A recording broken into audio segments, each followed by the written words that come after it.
Hello, welcome to my YouTube channel. I am your host Indrani. Please subscribe my channel and press the bell icon button. Friends, मेरी थोड़ी सी गला ख़राब है. अगर मेरी गला ख़राब लगे स्टोरी में तो प्लीज़ सॉरी. मैं गॉड से ये प्रे करती हूँ कि मेरे हर लिसनर्स और सब्सक्राइबर्स जहाँ भी हो वो बहुत ही अच्छे से हो और भगवान उनकी रक्षा करे. जय श्री राम. आज की जो स्टोरी सेंडर है इनका नाम है मोहम्मद. मोहम्मद अपनी बुआ की एक स्टोरी हमारे साथ शेयर करना चाहते हैं. मोहम्मद बताते हैं कि उनके बुआ का जहाँ शादी हुआ था जिस गांव में, वो गांव में उनके घर के सामने ही एक कुआं हुआ करता था. उस कुएं से ही बहुत ही आसपास के लोग पानी ले जाया करते थे. एक बार ऐसा हुआ, उस कुएं में कोई एक औरत छलांग लगाकर उसने अपनी जान दे दी. उसके बाद से हर कोई उस कुएं से पानी लेने से परहेज करने लगा. कोई भी और दोबारा वहाँ पर पानी लेने के गेट से नहीं गया, क्योंकि वो वहाँ पे छलांग लगाकर उस कुएं के पानी को बिल्कुल ख़राब कर दी थी. करीब करीब इस बात को 1.5-2 महीने हो गए. उसके बाद से मोहम्मद बताते हैं कि उस कुएं से जैसे किसी की रोने की आवाज़ आना शुरू हो गया. दोपहर के टाइम भी अगर कोई उस कुएं के सामने से गुजरता तो लगता कि उसके अंदर से जैसे कोई बहुत ही ज़ोर ज़ोर से फूट फूट कर दर्दनाक जैसे टाइप का वो रोता है. इसके बाद काफ़ी लोग जो भी झांक कर देखने जाता था उन्हें कुछ देखने को तो नहीं मिलता, बट रोने की आवाज़ कंटिन्यू आते रहता था. उनकी बुआ एक बार प्रेग्नेंट थी. वो अपने आंगन में ही झाड़ू लगा रही थी. वो अपने सास ससुर पति देवर और 2 ननद के साथ रहती थी. उनके ससुर उनके पति देवर सब खेत में जाया करते थे. तो वो अपना आंगन में झाड़ू लगा रही थी तो एक अचानक से एक औरत आकर उसके पास खड़ी हो गई. दोपहर का टाइम था और उस औरत का जो कपड़े थे बिल्कुल गीले थे. उसके सर से लेकर पूरा नीचे तक पानी जैसे एकदम पानी में डूब कर आई हो इस तरह थी. और फिर बोलने लगी कि मुझे भूख लगी है, मुझे खाने दो. और अपना घूंघट को भी नहीं हटा रही थी. उसके फेस में घूंघट था. तो बुआ बोली, उनकी जो मोहम्मद की बुआ बोली कि क्या बात है, आप कौन हो? तो वो औरत बोली कि मुझे भूख लगी है. बस इतना ही वर्ड वो बोल रही थी. तो उसकी बुआ सोचे कोई मांगने वाली होगी, मैं जाती हूँ, मैं उसके लिए खाना लाके कुछ दे देती हूँ. तब लंच वगैरह हो भी गया था. जितना बचा था वो खाना वो लाकर उसे देने लगी. जब वो दे रही थी, पीछे से उसकी सासू माँ बोल रही है कि तू क्या यहीं पे खड़ी खड़ी इस खाने को फेंक रही है? थोड़ा आगे जाकर दे दे, कोई कुत्ता उत्ता आएगा तो खाने को खा लेगा. तुझे अगर फेंकना है तो आगे जाके फेंक, हमारे घर के रास्ते में क्यों फेंक रही है? तो उनकी बुआ बोली, अरे मैं तो इस औरत को एक खाना दे रही हूँ, मैं फेंकूंगी क्यों? तो उसके सासू माँ बोलने लगी, कौन औरत को? पगला गई है क्या? तो अपने सासू माँ के और जब बुआ मुड़कर देखने लगी, फिर उस औरत को देखने की तो वो औरत कोई भी वहाँ पर नहीं था. वो बिल्कुल गायब थी.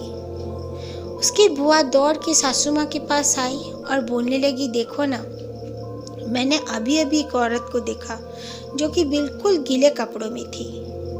उसकी सासू माँ ने कहा ये क्या बोल रही है, मैंने तो किसी को नहीं देखा। फिर सासू माँ आके उन्होंने भी देखा बाकायदा वो औरत जहाँ पे खड़ी थी, उनकी बुआ ने अपने सासू से बताया वाकई में वहाँ पर बिल्कुल मिट्टी गीला हो चुकी थी, जैसे कोई बहुत ज़्यादा पानी से उतर कर अगर उस जगह में खड़े हो जाए और बहुत सारी पानी कपड़ों से शरीर से गिर के पैर के थ्रू और नीचे में आ जाता है, उसी तरह गिरा हुआ था। उसकी सासू भी हैरान रह गई कि अभी तक कुएं से हमारा किसी ने पानी वानी भी नहीं लाया, अभी तक कुछ भी नहीं किया, कोई भी बस झाड़ू मार रही थी, अचानक से यहाँ पानी आया कैसे।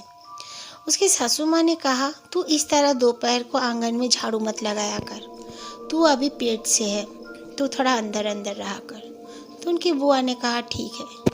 फिर शाम के समय में गर्मियों का मौसम था, वो लोग बैठ गए। उसी बात की 2-4 दिन बाद ही ये बात है, वो लोग बैठ गए। गर्मियों का मौसम था, शाम हो चुकी थी। एक बहुत बड़ा सा उनका पेड़ था वहाँ पर। क्या पेड़ वो बता रहे हैं मोहम्मद, जो कुछ जामुन का पेड़ नहीं, कुछ दूसरा ही पेड़ था, वो बहुत ही बड़ी पेड़ थी।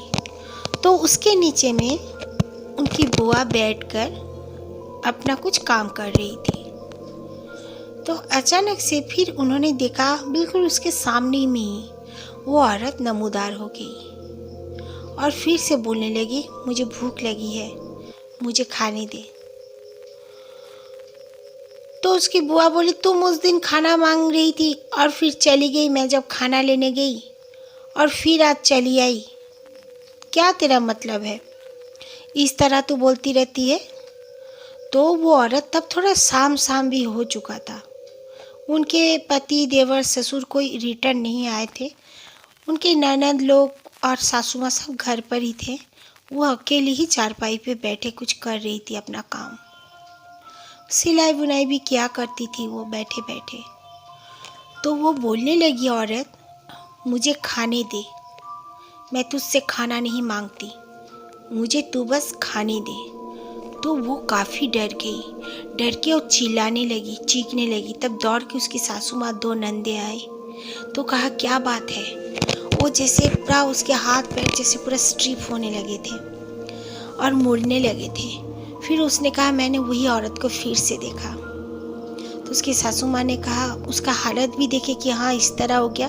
उन्होंने जल्दी से एक सामने ही मस्जिद के एक अल्लाह वाले को बुला कर लाए और लाकर कहा कि देखो मेरी बहू की हालत कैसे बिगड़ती जा रही है, बाबा आप ही कुछ कहो।